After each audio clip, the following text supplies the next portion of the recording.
friends, it's Teresa and welcome back to my channel. Today's video is going to be me talking about the books that I read in July. I think I read a total of 6 books. 3 of them were arcs, 3 of them were books that I have physically.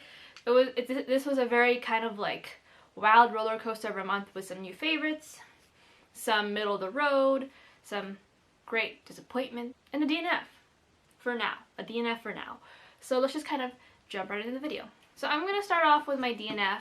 Just because I made the executive decision like 5 minutes ago that I am going to DNF this book and pick it up at a later day. And that is Siren's Last Song by Jordan Heikkinen. I almost want to say Heineken. It's Heikkinen. Jordan Heikkinen. It's not a beer, Therese. Well, this is an adult high fantasy novel following a young prince whose father has recently passed away.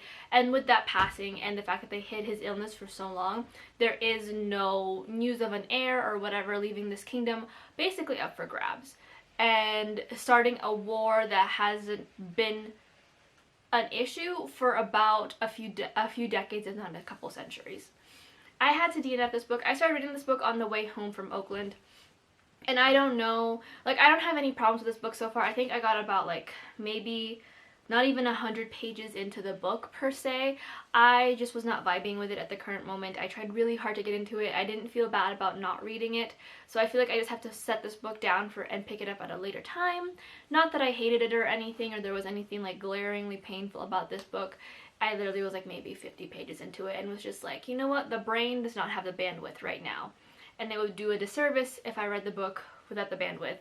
So coming back to it at a later time, and we will see how I feel when I pick it up sometime later in the year or sometime in like the next year, since it's already August.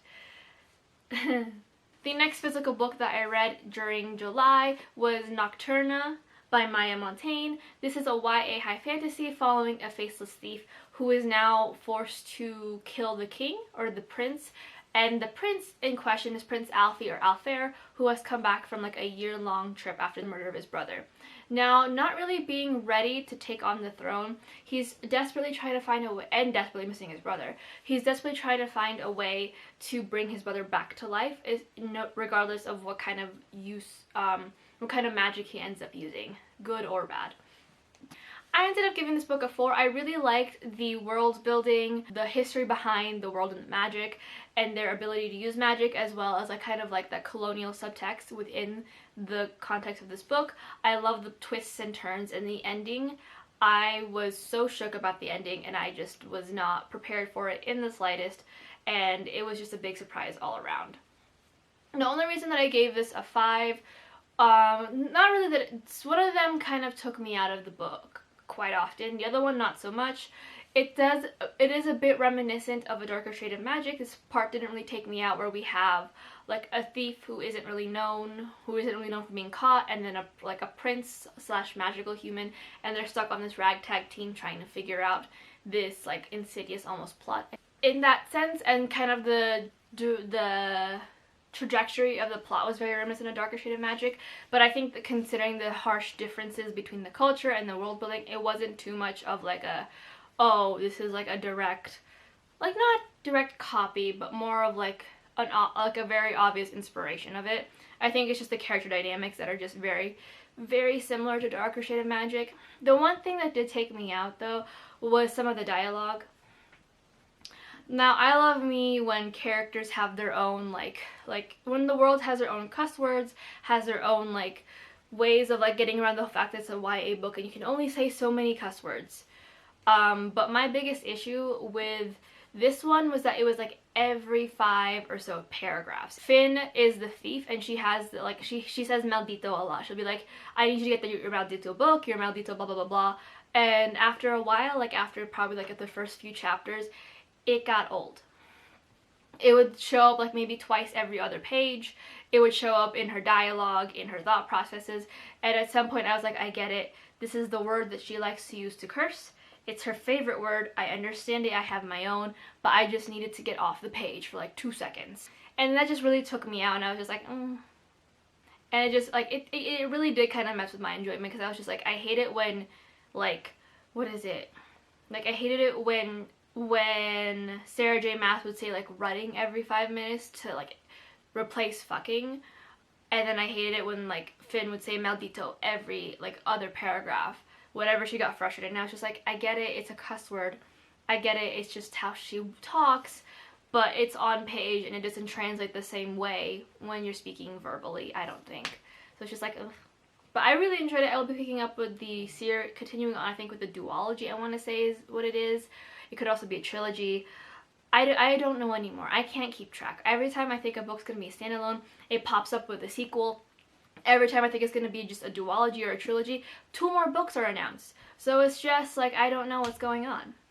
And the last physical book that I read is Arch Enemies by Marissa Meyer. This is the sequel to Renegades, and it's a YA sci-fi fantasy following Nova, who is part of the Anarchists, which is the like the bad guys, the villains of this group. She ends up joining the, I think it is called the Renegades.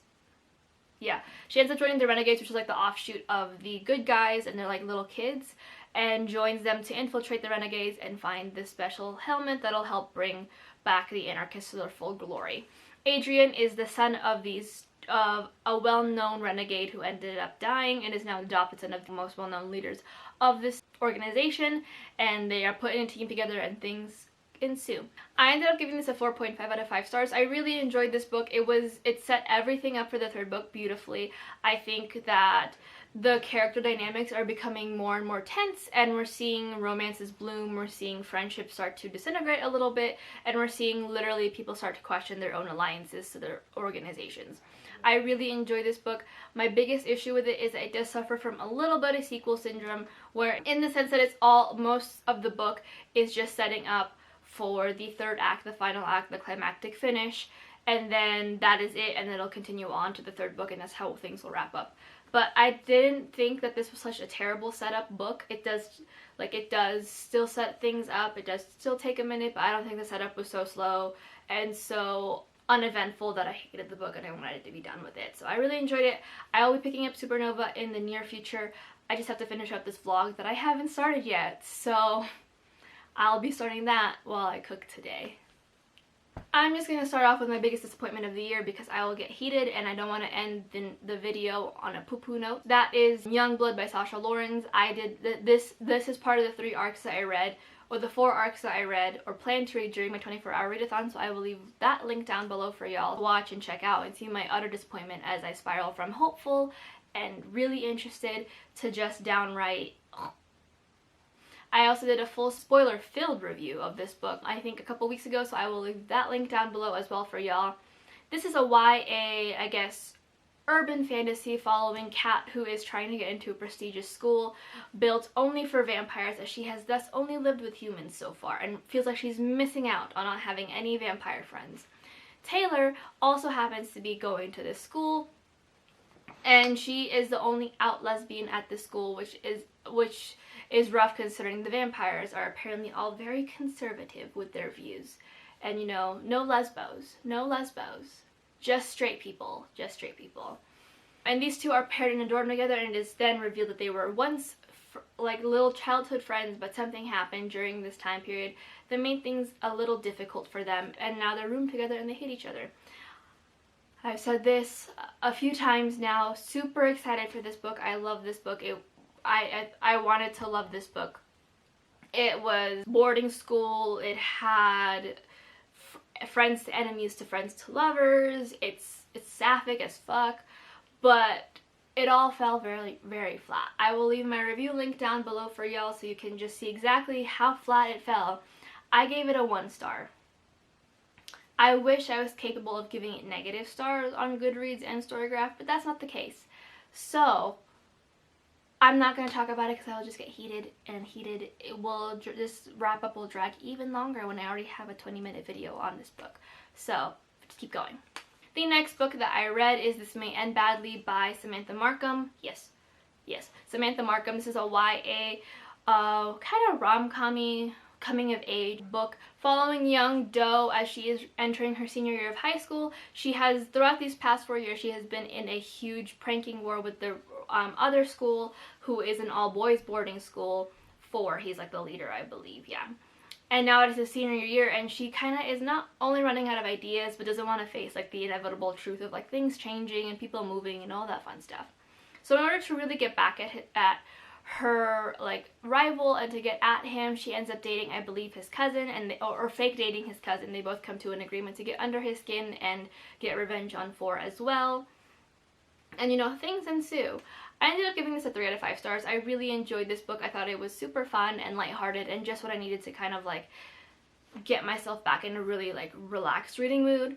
I absolutely adored Doe and her group of friends. I loved the budding romance that was going on in there. I also thought the prank war was fun. It was lighthearted for sure. The only thing that I think was the reason why I gave this a 3 out of 5 and not the full 5 was that I felt like it definitely lacked some build up for the big like twist at the end, the big like not only the big twist, but the big like conflict resolution at the end. It felt a little bit like it was added on toward later just because of how the build up was. It wasn't really there. It was just like dropped off in like small little hints here and there, and then it just kind of all came to a head very quickly and very suddenly toward like the last like 25% of the book, or like not even 25, maybe like the last like 15% of the book. However, I still really enjoyed it. I think it is going to be a fun like little like fall read or like a winter read for everyone who is like just, you know, needing something to break their minds off from school or from work during the holidays. I think this will be a good read. The next book that I read is Sounds Like This by Ana Mariano. This is a YA contemporary following young Yasmin as she and her friend Sophia are heading into their sophomore year of high school.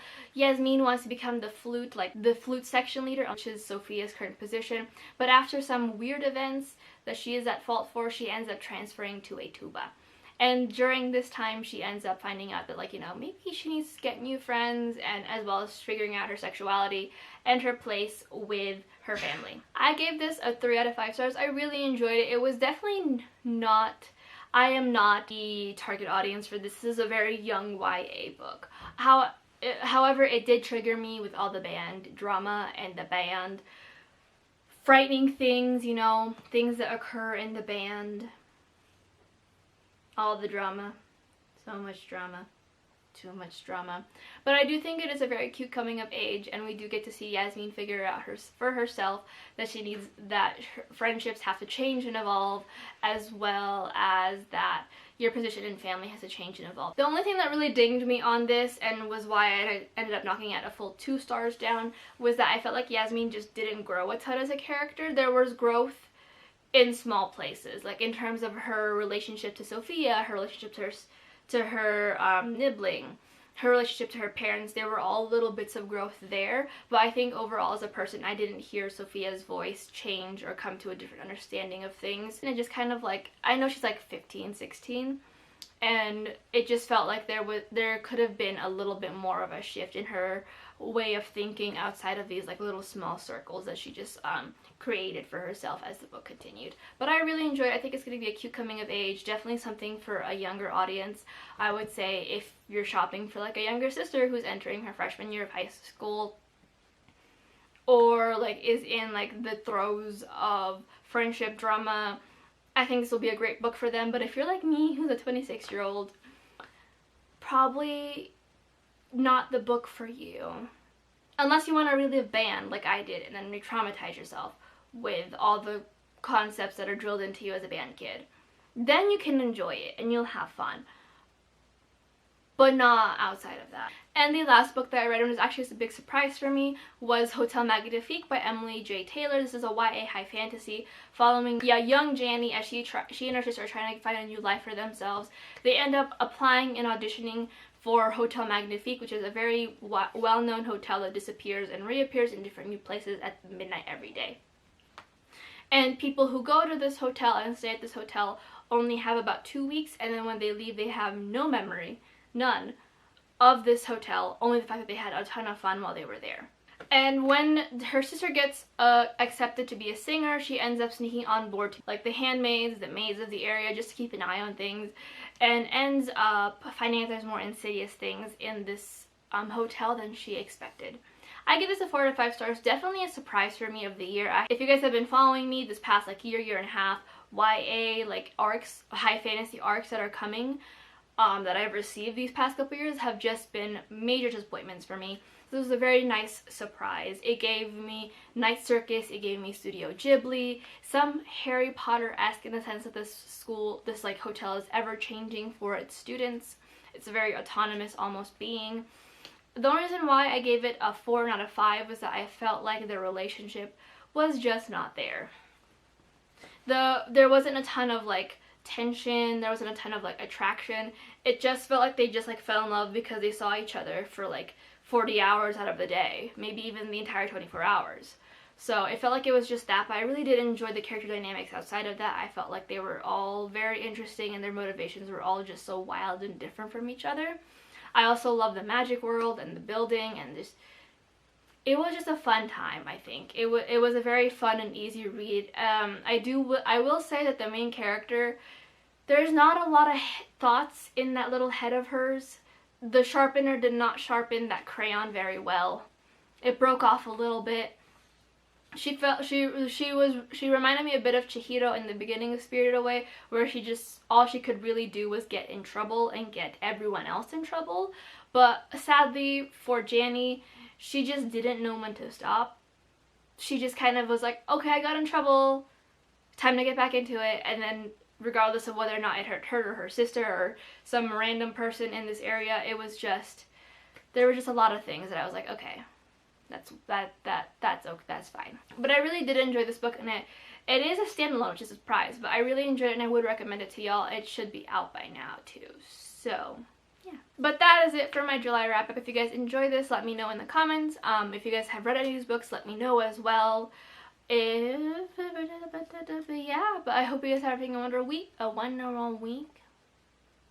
wonderful weekend, and I'll see you guys in my next video. Bye!